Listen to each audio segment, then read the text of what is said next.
안녕하세요. 이건호 목사입니다. 에베소서를 같이 읽어보고자 합니다.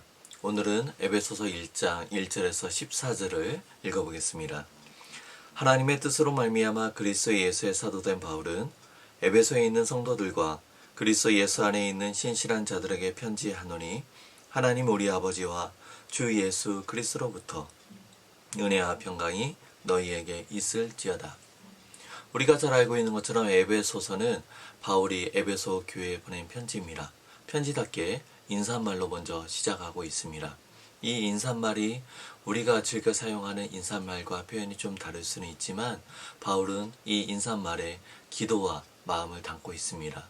우리 역시도 교회 안에서 나누는 인사 안에 마음과 기도를 담으면 좋을 것 같습니다. 이어지는 3절 보면 찬송하리로다 하나님 곧 우리 주 예수 그리스도의 아버지께서 그리스도 안에서 하늘에 속한 모든 신령한 복을 우리에게 주셨다라고 이야기합니다. 3절은 찬송합시다, 찬양합시다 로 이야기를 시작하는데 14절까지 한 몸, 한 단락을 이루고 있습니다. 우리가 찬양해야 되는 많은 이유가 있고 우리가 지음받은 목적이 찬송함에 있다는 것을 알고 있습니다.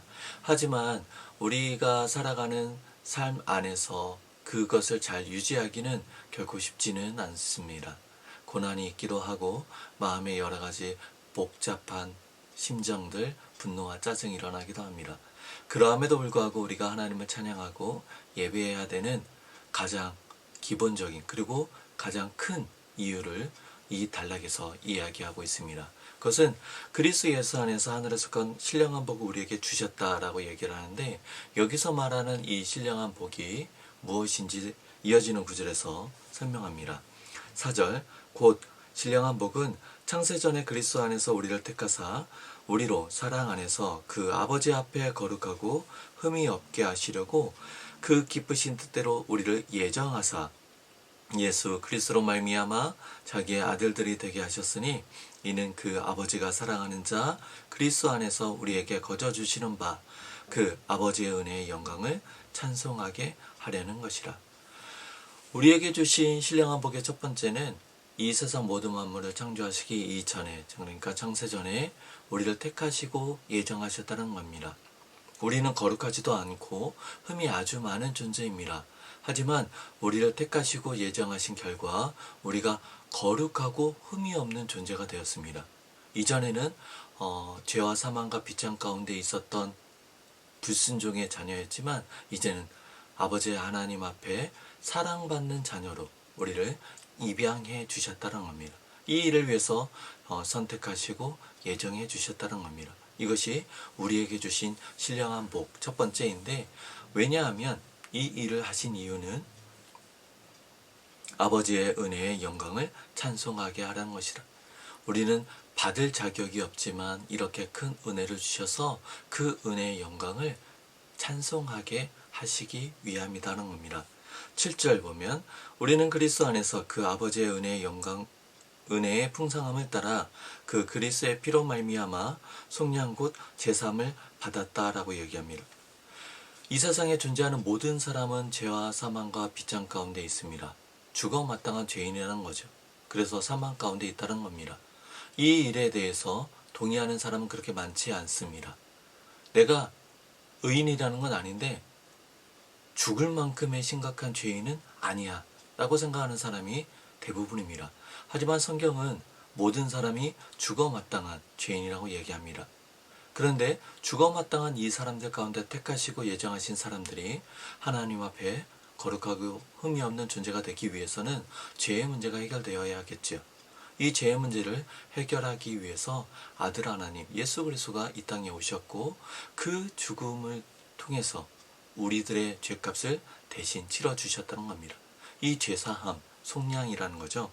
아버지의 은혜의 풍성함을 따라서 그리스도의 보혈로 말미암아 이것이 우리에게 주어져 있는 두 번째 신령한 복입니다. 그렇게 우리는 속량 곧 제사함을 받았습니다. 8절 이는 그 아버지가 모든 지혜와 총명을 우리에게 넘치게 하사 그 뜻의 비밀을 우리에게 알리신 것이요 그 아버지의 기뻐하심을 따라 그리스도 안에서 때가 찬 경륜을 위하여 예정하신 것이니 하늘에 있는 것이나 땅에 있는 것이 다 그리스도 안에서 통일되게 하려 하심이라. 이 구절을 이해하기 위해서 구절에 있는 그리스도 안에서 때가 찬 경륜을 위하여 예정하신 것이다. 언젠지는 모르지만 주님 예수 그리스도가 다시 오심이라. 그 날을 가리켜서 하는 이야기죠. 때가 찬 경륜은 주님께서 다시 오시는 그 날을 의미합니다. 주님께서 다시 오시는 그 날을 위하여 예정하신 것인데, 그 날에 10절 하늘에 있는 것이나 땅에 있는 것이 다 그리스도 안에서 통일되게 하려 하신다. 통일된다는 것은 예수 그리스도의 주권 아래 복종하게 된다는 겁니다. 모든 만물이 하늘에 있는 거나 땅에 있는 것이 다 그리스도의 주권 아래 있게 된다는 겁니다. 이 모든 일들을 아버지가 모든 지혜와 총명을 우리에게 넘치게 하사 비밀을 알려주셨다. 이것은 감추어진 비밀입니다. 주님이 다시 오신다는 것, 그리고 그때 하늘에 있는 것과 땅에 있는 모든 것이 그 주권 아래 복종하게 된다는 것. 이것은 감추어졌던 비밀인데 이 비밀을 우리에게 알려주셨다는 겁니다. 그래서 아버지 하나님의 은혜 가운데 우리는 소망을 둘 수가 있죠. 우리를 속량하신 예수 그리스도, 예수 그리스도가 다시 오신다는 것을 우리는 믿을 수 있는 그 믿음을 우리에게 주셨다는 겁니다. 그 소망 가운데 지금도 우리는 이 세상을 견디어 살아가고 있는 것입니다. 11절 모든 일을 그 아버지의 뜻의 결정대로 일하시는 이의 계획을 따라.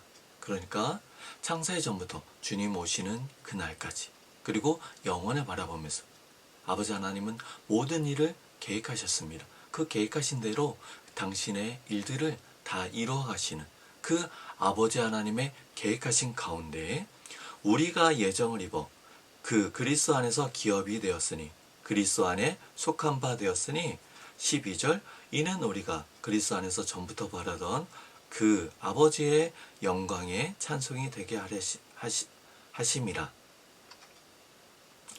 우리가 그리스도 안에서 전부터 바라던, 그러니까 조금 다르게 표현하면 먼저 소망을 가진 우리로 그리스도 안에 기업이 되게 해 주셨다는 겁니다. 먼저 예수 그리스도를 믿게 된 우리로 하여금, 예수 그리스도 안에 속한 우리로 하여금 아버지의 이름이 찬송되게, 아버지의 영광이 드러나게 우리에게 은혜를 베풀어 주셨다는 겁니다. 먼저 예수 그리스도를 믿어서 이 세상 가운데 고난과 환난을 더 많이 당하는 것에 대하여 억울하다라고 생각하고 불공평하다라고 생각하는 사람이 있을 수도 있습니다. 죽기 직전에 예수 그리스도를 주로 고백하면 그리스도인으로 이 세상 가운데 고난당하지 않고 하고 싶은 거 다 하다가 하나님 나라 가는 거 아니냐, 그렇게 생각하는 사람도 있는데 그렇지 않다라고 얘기합니다. 여기서 말하는 것은 먼저 소망을 가진 우리로 이 세상 가운데 고난과 역경이 있을 수도 있고 굉장히 힘듦이 있을 수도 있지만 그 역경을 인내하고 견뎌내는 가운데 아버지의 영광이 찬송되게 한다. 그 가치, 그 존재의 목적을 가지고 우리를 먼저 불러주셨다라고 이야기합니다. 이어지는 구절 13절에서 너희 이방인들을 얘기하는 걸 본다면 지금 11절과 12절에서 말하고 있는 우리는 유대인 출신의 그리스도인들을 얘기하고 있습니다. 먼저 소망을 가진 우리를, 아브라함으로 말미암아 언약을 받고 그 언약 가운데 살아가고 있는 가운데 예수 그리스도를 주로 고백하는 그 유대인 출신의 그리스도인들이 우리로 먼저 부르심을 받아서 아버지의 영광을 찬송하게 되었다는. 이어지는 13절에서 그리스도 안에서 너희도, 그러니까 에베소 교회에 있는 성도들, 이방인 성도들도 진리의 말씀 곧 너희 구원의 복음을 듣고 그 그리스도 안에서 또한 믿어 약속의 성령으로 인치심을 받았다라고 얘기합니다. 우리와 같이 또한 너희도 구원의 복음을 듣고 그리스도 안에 기업이 되었고 그리스도에 속한 바 되었다라는 겁니다.